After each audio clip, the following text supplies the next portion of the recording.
간호사복을 입은 젊은 여성이 조용히 병실 안으로 들어섰습니다.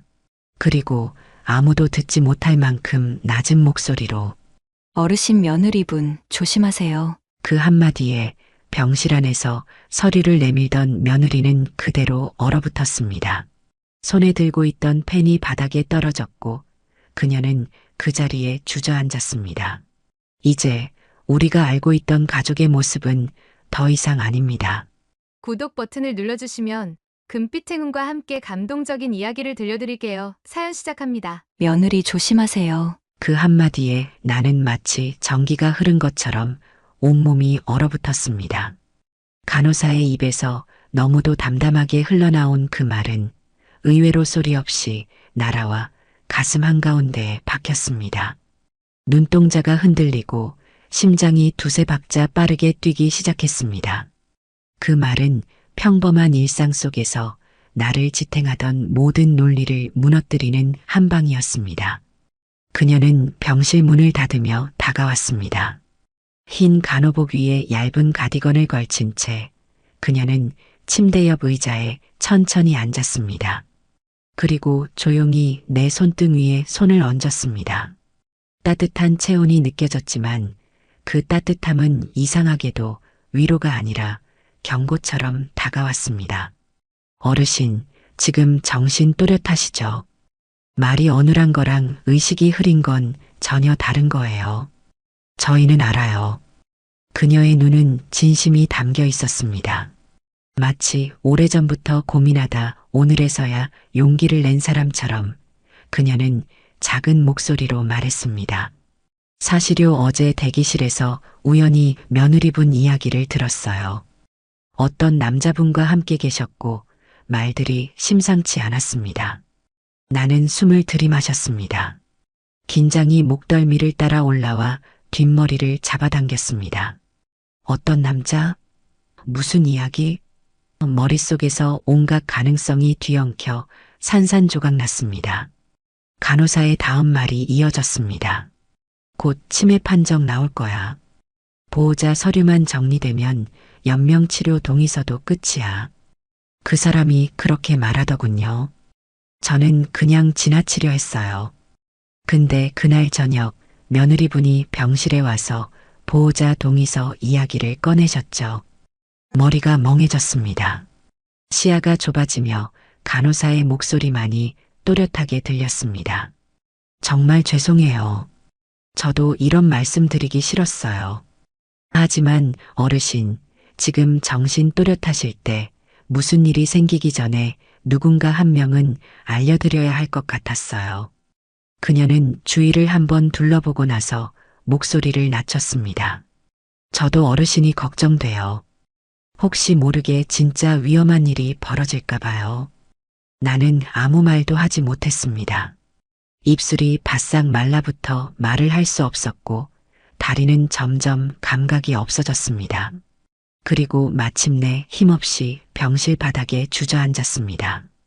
그 자리에 주저앉은 채 나는 간호사의 손을 바라봤습니다. 그녀의 손끝은 떨리고 있었고 눈빛엔 말하지 못한 더 많은 이야기들이 담겨 있었습니다. 그러나 나는 그 말을 받아들일 준비가 되어 있지 않았습니다.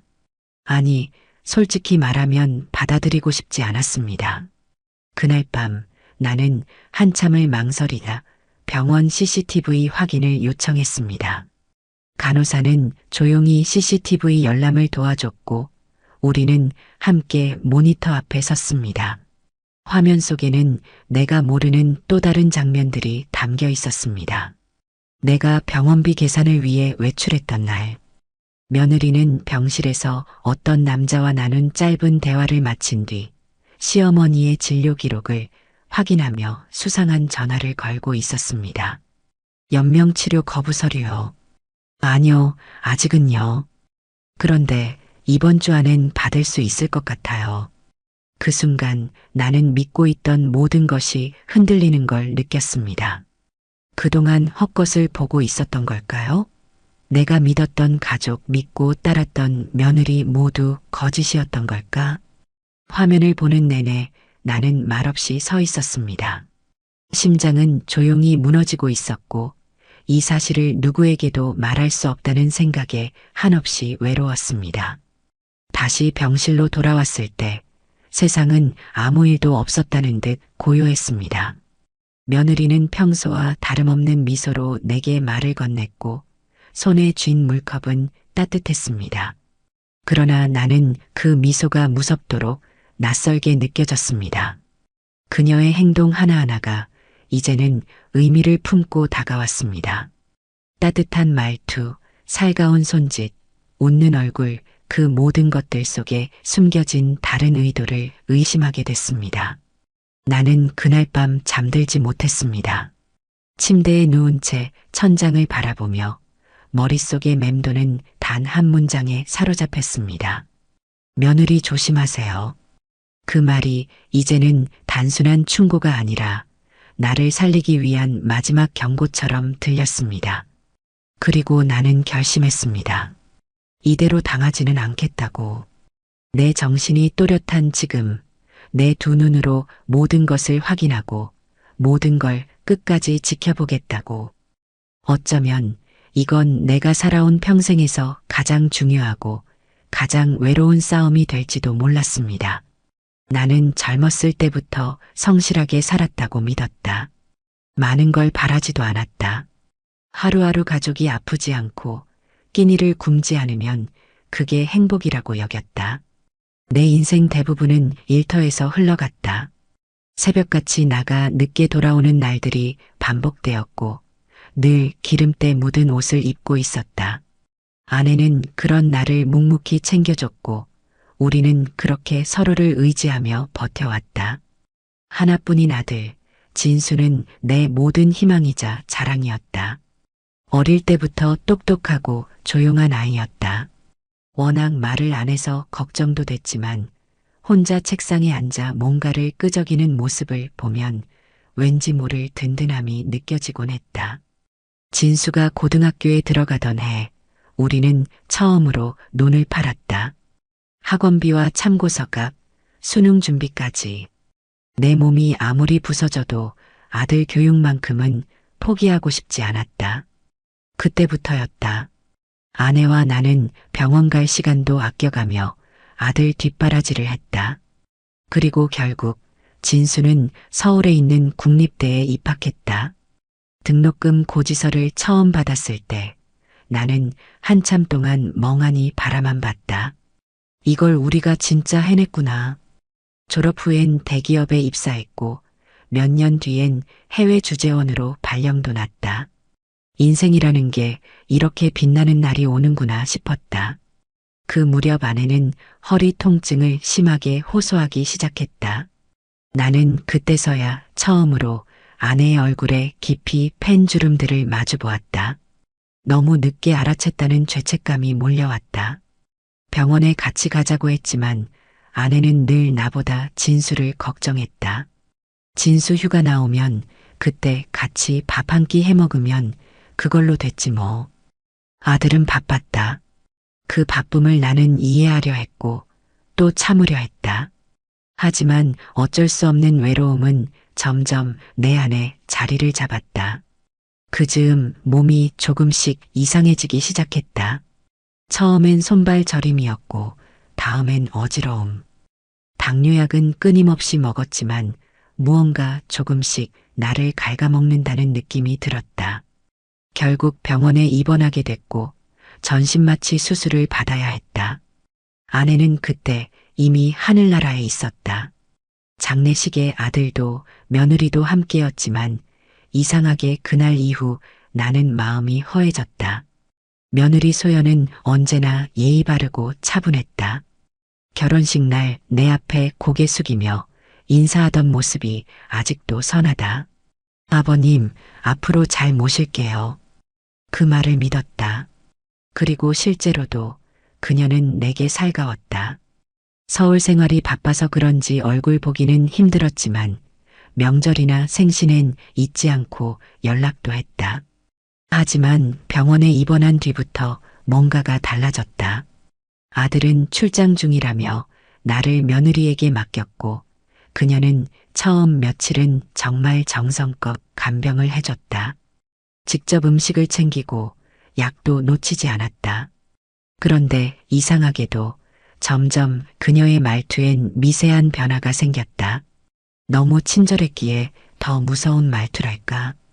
아버님, 이 약은 드셨죠? 오늘이 무슨 요일인지 기억나시죠? 정말 걱정해서 묻는 건지 확인하려는 건지 알 수 없는 질문들이 이어졌다. 그리고 며느리는 나 몰래 의사와 면담을 요청했다는 사실을 간호사에게 전해 듣게 됐다. 내가 지금 뭘 의심하고 있는 걸까? 처음엔 내 생각이 지나친 줄 알았다. 하지만 몸이 회복될수록 주변이 더 선명하게 보이기 시작했다.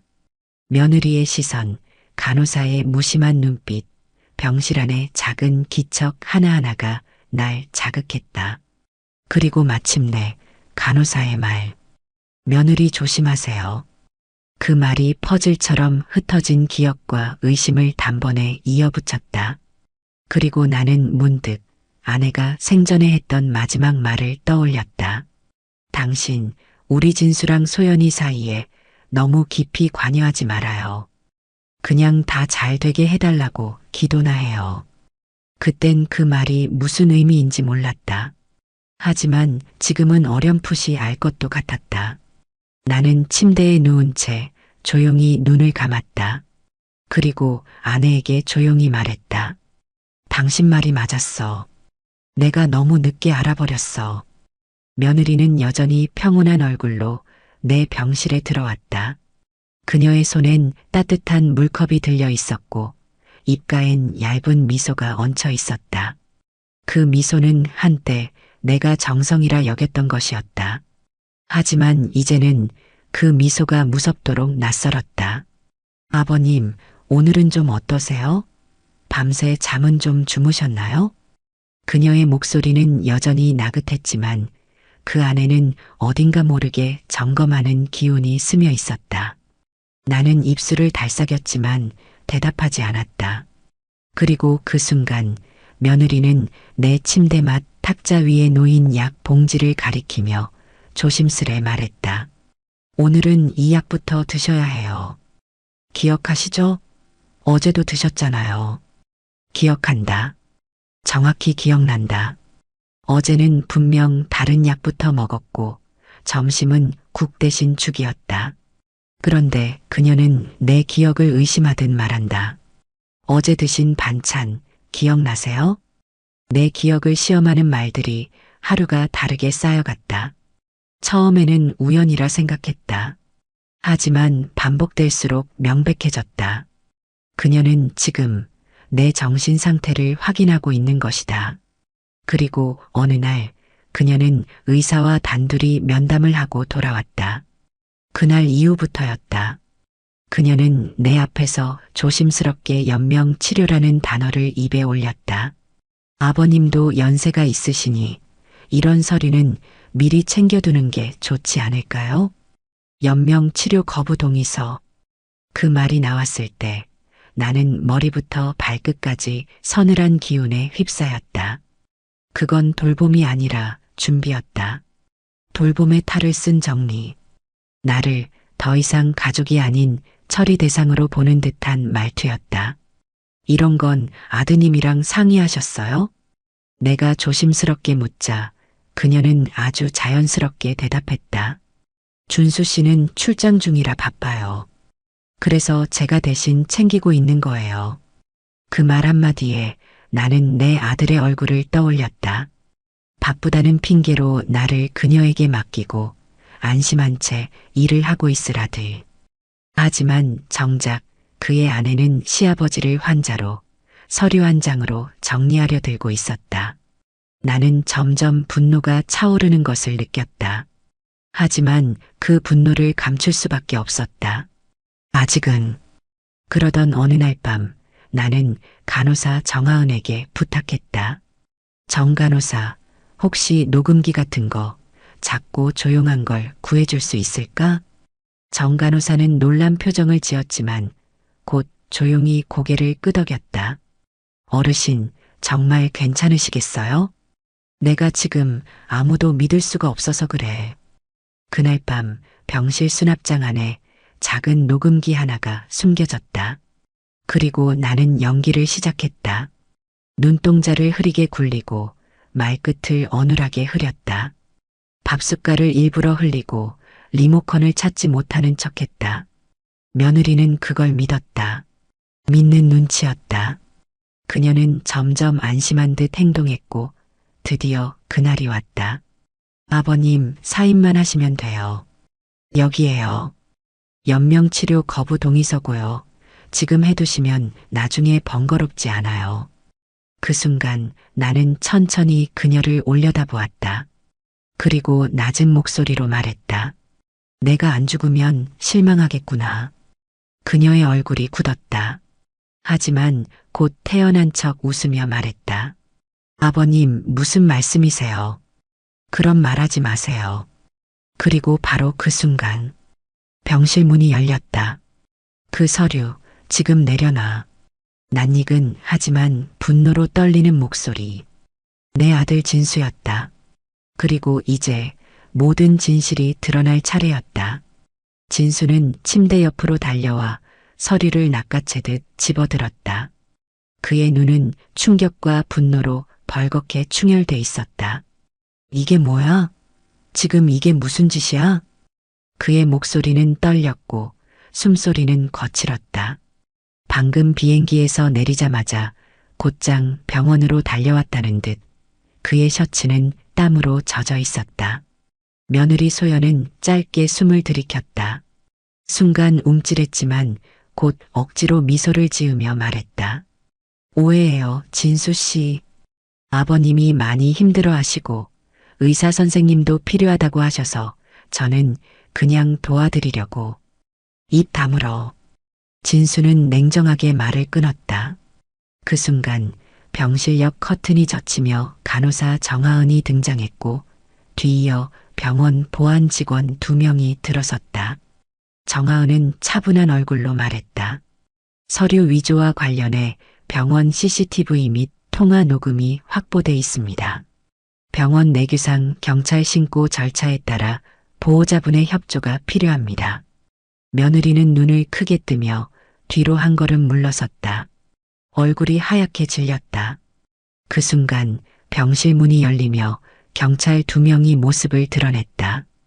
김소연 씨 맞으시죠? 보호자 동반 서류 위조 및 사문서 위조 미수 혐의로 조사 대상이십니다. 동행해 주시죠. 그녀는 말을 잇지 못했다.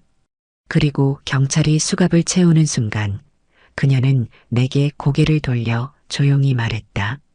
아버님, 정신 멀쩡하셨네요. 나는 대답하지 않았다.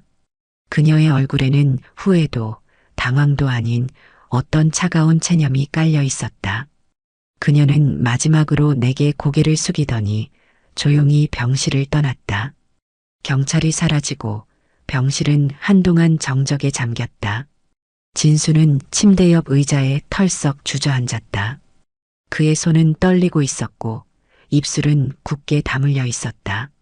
아버지 죄송합니다. 그 한마디에 나는 겨우 숨을 내쉴 수 있었다. 아들이 그렇게 말하자 내 가슴 어디 깊숙한 곳에서부터 응어리가 풀려나기 시작했다. 내가 왔잖니. 그걸로 됐다. 그렇게 말했지만 속은 여전히 텅 비어 있었다. 사랑했던 아내는 없었고 믿었던 가족에게 버림받을 뻔했던 기억은 쉽게 사라지지 않았다. 며느리 소연이 경찰에 연행되고 사건은 곧바로 언론에도 보도됐다. 시아버지를 치매 환자로 몰아 보호자 서류를 위조하려 한 며느리. 뉴스 화면에 며느리의 사진이 흐릿하게 나왔고 익명의 제보자와 간호사의 인터뷰가 짧게 덧붙여졌다. 며칠 뒤 정식 기소가 이루어졌다. 피고인은 피해자의 의사결정 능력이 온전함에도 불구하고 위조된 보호자 서류를 통해 연명치료 거부 및 재산 상속 포기 절차를 시도한 혐의로 나는 TV를 보며 조용히 고개를 떨궜다. 이게 현실이라는 게 믿기지 않았다. 그리고 그날 밤 침대에 누워 창밖을 바라봤다. 늦은 봄비가 조용히 병원 창을 적셨고 그 빗소리는 마치 오래전 내 아내의 자장가처럼 들렸다. 그날 이후 나는 매일 같은 꿈을 꿨다. 아내와 함께 밭을 메고 아들이 어릴 적 달려와 내 품에 안기던 그 장면. 하지만 이젠 그 모든 게 너무도 멀게만 느껴졌다. 그리고 나는 그 꿈을 끝으로 잊고 싶었다. 며느리 소연이 연행된 지 일주일 뒤 병실 안은 그 어느 때보다 조용했다. TV는 켜져 있었지만 나는 화면을 제대로 보지 못했다. 귀에 맴도는 건 아내의 목소리, 아들의 울먹이던 사과, 그리고 그 여자의 마지막 한마디였다. 아버님 정신 멀쩡하셨네요. 마치 그것이 이 모든 사건의 결론인 양 그 말이 머릿속에서 떠나질 않았다. 그날 저녁 간호사 정하은이 내 병실로 찾아왔다. 손엔 작은 서류 봉투가 들려 있었다. 어르신, 병원장님이 전해달라고 하셨어요. 나는 고개를 갸웃했다. 병원장님이 왜? 정하은은 조용히 미소 지으며 봉투를 내밀었다. 며느리분의 사건 이후 병원에서도 내부 조사를 했거든요. 그런데 그 과정에서 좀 이상한 걸 발견하셨대요. 봉투 안엔 몇 장의 문서가 들어 있었다. 나는 덜덜 떨리는 손으로 종이를 꺼내 읽었다. 환자 김태섭, 보호자 등록 요청 변경 기록, 최소연, 김진수, 최소연. 나는 눈을 찌푸렸다. 이게 무슨 말이지? 정하은이 말했다. 며느리분이 보호자 권한을 바꾸는 과정에서 병원 시스템에 접근 권한이 있는 제3자의 협조가 있었던 것 같아요. 병원장님도 놀라셨대요. 원래 보호자는 아드님으로 등록돼 있었는데 갑자기 바뀐 기록이 확인됐거든요. 나는 입을 꾹 다물었다. 그럼 병원 내부에서도 누군가 협조했다는 거냐? 정하은은 작게 고개를 끄덕였다. 네, 아마도요. 그래서 병원 측도 이번 사건을 단순한 가족 간의 갈등으로 보지 않고 내부 보안 문제로 확대해서 경찰에 자료를 넘겼다고 들었어요. 숨이 막혔다. 이제는 가족을 의심하는 수준이 아니라 내 생명이 누군가의 이해관계에 얽혔다는 느낌이 들기 시작했다. 누군가가 내 생명을 서류 몇 장으로 정리하려고 했다는 것. 그날 밤 진수가 병실에 왔다. 그의 눈 밑엔 짙은 다크서클이 내려앉아 있었고 손엔 커피 한 잔이 들려 있었다. 아버지, 잠깐 얘기 좀 하실 수 있을까요? 나는 고개를 끄덕였다. 진수는 조심스럽게 말했다. 그날 병원에서 들은 말, 아직도 믿기지가 않아요. 그런데 제가 오늘 아내 쪽 통장 거래 내역을 봤는데 이상한 입금이 하나 있었어요. 입금? 네. 병원 인근 법무사 사무실에서 500만 원이 입금돼 있었어요. 날짜는 그날 연명치료 서류 들고 왔던 날 아침입니다. 나는 말없이 진수를 바라봤다. 아버지 혹시 우리가 몰랐던 게 더 있는 거 아닐까요? 그 말은 진수 스스로도 받아들이기 힘든 것 같았다. 하지만 나는 알 수 있었다. 이건 단순한 며느리의 일탈이 아니었다. 그 순간 병실 문이 또 열렸다. 의외의 사람이 들어왔다. 흰 의사 가운을 입은 중년의 병원장. 그는 내 앞에 조심스럽게 앉았다. 김태섭 어르신, 많이 놀라셨죠? 나는 무겁게 고개를 끄덕였다. 사실 이건 우리 병원에서도 큰 일입니다. 내부 직원 중 한 명이 외부 보호자의 요청을 받고 시스템을 조작한 정황이 있습니다. 의료진으로선 있어선 안 될 일이었죠. 그는 잠시 말을 멈추고 내 손 위에 손을 올렸다. 진심으로 사과드립니다. 그리고 지금까지 겪으신 일 전부 기록으로 남겨주십시오.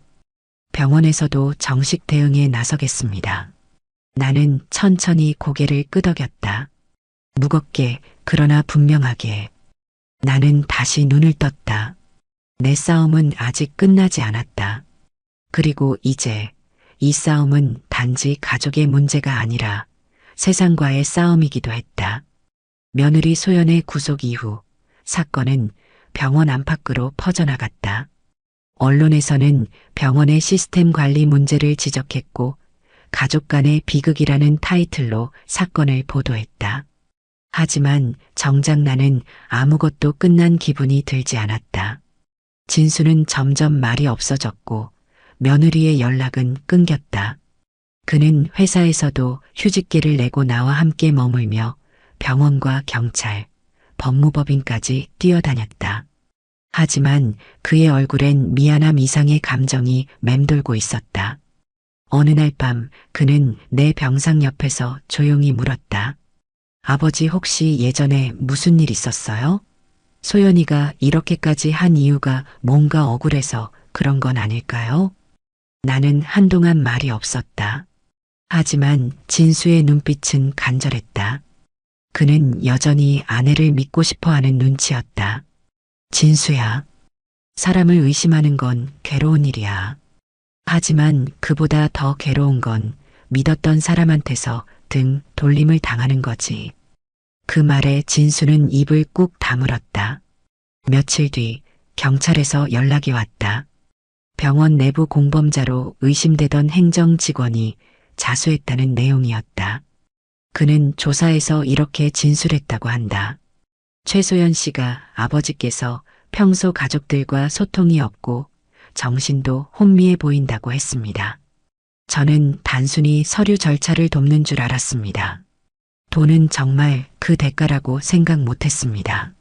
자신은 단지 도운 것뿐이라며 울먹였다는 말에 나는 묘한 허무감을 느꼈다. 이제 모든 진실이 다 밝혀졌다고들 했다. 하지만 내 마음속에는 아직 풀리지 않은 매듭이 남아 있었다. 진수가 며칠간 자리를 비운 어느 날 밤, 나는 병원 창가에 앉아 창밖을 바라보았다. 그리고 조용히 휴대폰을 꺼내 며느리에게 문자를 보냈다. 혹시 너도 누군가에게 속은 건 아니냐? 보내고 나서 한참을 멍하니 화면만 바라봤다. 답장은 오지 않았다. 대신 그날 밤 간호사 정하은이 다시 병실로 찾아왔다. 그녀는 뭔가 망설이다가 말을 꺼냈다. 어르신 사실 며느리분이 경찰에 연행되기 직전 저한테 이런 말을 했었어요. 뭐라고? 나는 지켜야 할 게 있었어요. 아버님이 몰랐던 진실이 있다고요. 그렇게 말하더니 그냥 가셨어요. 그 말은 마치 새로이 시작될 폭풍의 예고처럼 들렸다. 나는 다시 혼란에 빠졌다. 정말 그녀에게도 이유가 있었던 걸까? 혹시 내가 모르는 또 다른 진실이 있는 건 아닐까? 그 순간부터 나는 다시 잠을 이루지 못했다. 침대에 누운 채 과거의 모든 기억을 되짚으며 반복했다. 내가 놓친 게 있다면 도대체 그게 뭐였을까? 혼란은 분노를 지나 또다시 의심으로 되돌아오고 있었다. 이 싸움은 아직 끝나지 않았다. 며칠 후 병원에서 소식이 하나 더 전해졌다. 구속된 며느리 소연의 변호인이 병원 측에 추가 진술 요청을 보내왔다는 것이었다. 처음엔 별 기대 없이 그 내용을 들여다봤지만 나는 문서를 읽는 내내 심장이 뚝뚝 내려앉는 기분이었다. 진술서의 첫 문장은 이랬다. 저는 아버님을 미워한 적 없습니다. 오히려 가장 많이 이해하고 싶었던 사람이었습니다. 그 문장은 나를 정지시켰다. 나는 서류를 쥔 채 한참을 움직이지 못했다. 그녀는 이어서 자신이 연명치료 거부 서류를 준비한 이유를 이렇게 설명했다. 의사 선생님은 아버님께 수술 이후 인지 저하가 왔다고 말씀하셨습니다. 그리고 수면 중 경련, 삼킴 장애 등 생존율이 낮다고 하셨죠. 아버님께선 가족이 계시지 않다고 하셨고 진수는 외국에 있어 병원 측도 제가 보호자로 나서는 것을 당연시했습니다. 나는 처음 듣는 이야기였다. 의사 선생님은 내게 그런 이야기를 직접 한 적이 없었다. 그녀는 또 이렇게 썼다. 제가 그 서류를 들고 갔던 날 아침, 사실 망설였습니다. 그날 진수에게 전화를 걸었지만 연결되지 않았고 아버님이 고통스러워 하시는 모습을 보고 나서 더 이상 시간을 지체하면 안 된다고 생각했어요. 진수는 이 진술을 읽으며 고개를 숙였다. 내가 그날 전화를 못 받았어요. 시차 때문에 회의 중이었고 나는 그 말을 듣고도 한동안 입을 떼지 못했다. 그녀는 끝으로 이런 말을 남겼다. 제가 선택한 방식이 잘못되었단 것 누구보다 잘 알고 있습니다. 하지만 아버님이 혼자 버려진 채 연명 치료를 받는 모습만은 정말 보고 싶지 않았어요. 죄송합니다. 하지만 저는 제 나름대로 아버님을 위한 선택이었다고 믿고 싶었습니다. 나는 그날 밤 병실 창가에 앉아 하염없이 창밖을 바라봤다. 비가 오고 있었다. 소연의 진술을 읽고 나서 내 가슴속에 남아있던 분노는 어딘가 슬며시 풀리는 듯한 기분이었다. 그녀는 악인이었을까? 아니면 상황을 감당하기엔 너무 어렸던 사람일까? 진수는 말했다. 아버지, 그 사람 분명히 잘못한 건 맞아요.